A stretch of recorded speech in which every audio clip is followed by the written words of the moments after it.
Hoy vamos a hacer la videopresentación Tendencias actuales en el diseño curricular para la materia de planeación educativa y diseño curricular. Esto perteneciente a la maestría en educación de la Universidad Tecnológica de México. Nuestra catedrática es la maestra Moyocoyatzi León Calixto y su servidor Hugo González Sigüenza. Tengo 34 años de edad, soy licenciado en Física y Matemáticas por la Escuela Superior de Física y Matemáticas del Instituto Politécnico Nacional y soy docente de Matemáticas en la Escuela Nacional Colegio de Ciencias Humanidades en el plantel Vallejo. Como les había mencionado, el tema a presentar es el de tendencias actuales en el diseño curricular y para ello vamos a hacer una recapitulación de la evolución del proceso de globalización y sus influencias en las propuestas educativas y curriculares de cada etapa histórica. Primero, pues vamos a definir qué es la globalización, que la vamos a entender como la permanente expansión comercial y política que va abarcando cada vez mayor espacio territorial y económico.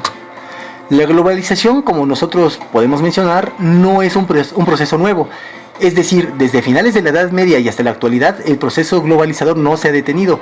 Ha cambiado en algunas de sus características de acuerdo a las condiciones materiales de producción y el estado de la ciencia, pero no ha tenido así como que un detenimiento.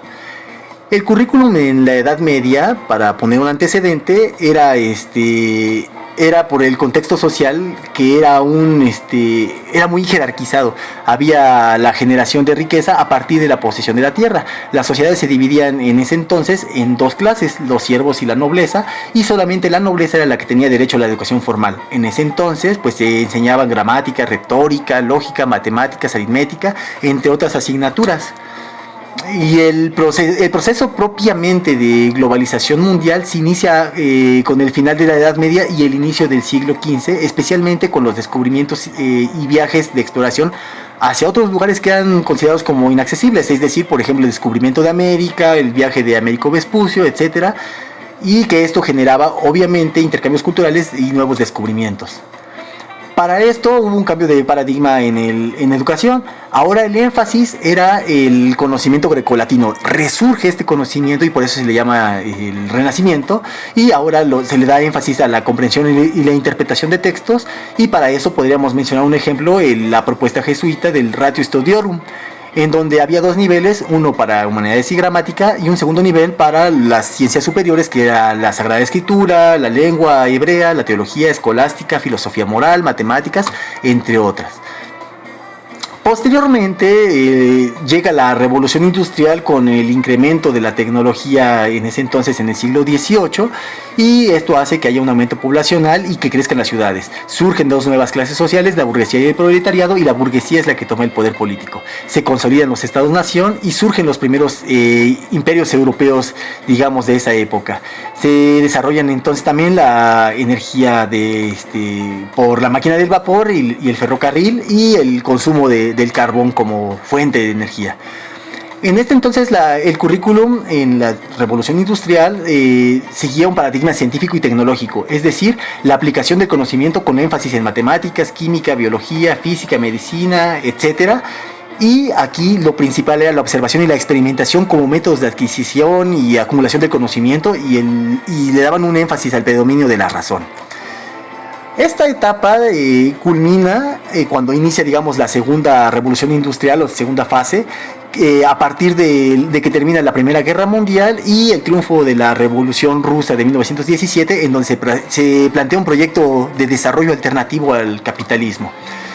Esta segunda etapa pues se ve culminada o interrumpida cuando hay una crisis económica en 1929, de tal manera que lo que había ocurrido en un estado afecta a todas las demás naciones, y eso es la primera lección que nos deja la globalización, que lo que necesariamente pasa en un país afecta a los demás. Para después de la Segunda Guerra Mundial habían surgido dos bloques, la Unión Soviética y los Estados Occidentales, y como contrapeso a la hegemonía soviética, los países occidentales habían impulsado el estado de bienestar con sus características, que ya en algún momento hemos platicado, como la redistribución de la riqueza, pero sin el énfasis que se le daba en el marxismo. En la Guerra Fría hubo una efervescencia política muy grande y por ejemplo fue muy común las revueltas de los estudiantes universitarios, la lucha por los derechos civiles de los afrodescendientes, los planteamientos de género, revoluciones en el tercer mundo como la Revolución Cubana, y hubo una agudización de las guerras de baja intensidad. La Guerra Fría se agudiza por la lucha de la conquista del espacio a través del desarrollo de cohetes, satélites y la llegada, por ejemplo, de los estadounidenses a la Luna. El siglo XX, que es lo que he estado platicando ahorita, tiene tres grandes paradigmas curriculares. A eso los llama el autor de las lecturas que nos proporcionaron: el racional tecnológico, el práctico y el sociocrítico. Aunque también los podríamos poner en relación como los paradigmas conductista, constructivista e histórico-cultural. Y en este caso tenemos en las imágenes, por ejemplo, a los representantes de cada uno de ellos: Skinner, Vygotsky y Piaget. El diseño curricular se organiza en el paradigma curricular racional tecnológico, es decir, en el conductista, por objetivos que deben de ser medibles y cuantificables. La finalidad del aprendizaje es el cambio de conducta y el logro de los resultados. En el paradigma práctico, es decir, en el constructivista, el docente se convierte en un facilitador y el estudiante es un sujeto de aprendizaje, un sujeto activo en su propio aprendizaje. Ahora hay el concepto de investigación-acción, es decir, de aprender haciendo, y el currículum, pues también surge un currículum oculto, ¿no? Que es lo que no se ve, lo que está por debajo del currículum. Y finalmente el paradigma sociocrítico, el histórico-cultural, promueve la fundamentación teórica y la vinculación del trabajo educativo con los problemas sociales, es decir, busca relacionar la escuela con la toma de decisiones en la sociedad, y la selección de los objetivos y contenidos tienden a la vinculación de la escuela y la sociedad. En el panorama actual podríamos mencionar lo que es la etapa neoliberal de la globalización, que se da a finales del siglo XX, en la década de los 80, y es en donde se generaliza el uso de computadoras, surge el internet, de comunicación vía satelital, la creación de robots e inteligencia artificial, y se multiplica la conexión y comunicación de países y regiones y personas, lo cual genera pues obviamente un flujo migratorio importante. Entre los efectos de la faceta neoliberal también no podemos dejar de mencionar algunos negativos, como la profundización de las diferencias socioeconómicas, el desempleo, pobreza, la extrema migración, la violencia social y las crisis actuales que se están padeciendo en muchos estados nacionales. Para esto, en esta etapa de la globalización, surge el enfoque por competencias en el ámbito de la formación técnica. El énfasis se le da al desempeño y la aplicación del conocimiento en los ámbitos laborales, es decir, se entiende como una competencia, como la capacidad o disposición que ha desarrollado una persona para afrontar y dar solución a los problemas de la vida cotidiana y a generar nuevos conocimientos. Finalmente, las tendencias curriculares a considerar en los procesos de cambio educacional las podemos ver si es que respondemos a algunas de las preguntas siguientes. ¿Cuáles son los rasgos de la universalidad que caracterizan los nuevos escenarios? ¿Qué cambios se están dando en la producción y transmisión de conocimientos? ¿Cuáles son las implicaciones, efectos y procesos que se derivan del cambio curricular? Y a continuación pues vamos a mencionar solamente algunas tendencias, aunque no vamos a ser muy extensos para no ser tan largo el video. La primera tendencia que podríamos mencionar es la generación de teoría curricular para sustentar esta práctica educativa. Otra tendencia es la construcción de currículos integrados a través de procesos de cooperación, cogestión, el enfoque por competencias y la planeación estratégica. También otra tendencia es la tendencia a la flexibilización curricular bajo distintas modalidades de estudio, así como también otra tendencia que es la hibridación o convergencia de especialidades y la profundización de las herramientas intelectuales. También está la tendencia inter, multi y transdisciplinar en la construcción de los currículums. También como tendencia, y esta es mucho más actual, es la adopción y uso de las TICs en las aplicaciones diversas en los currículum.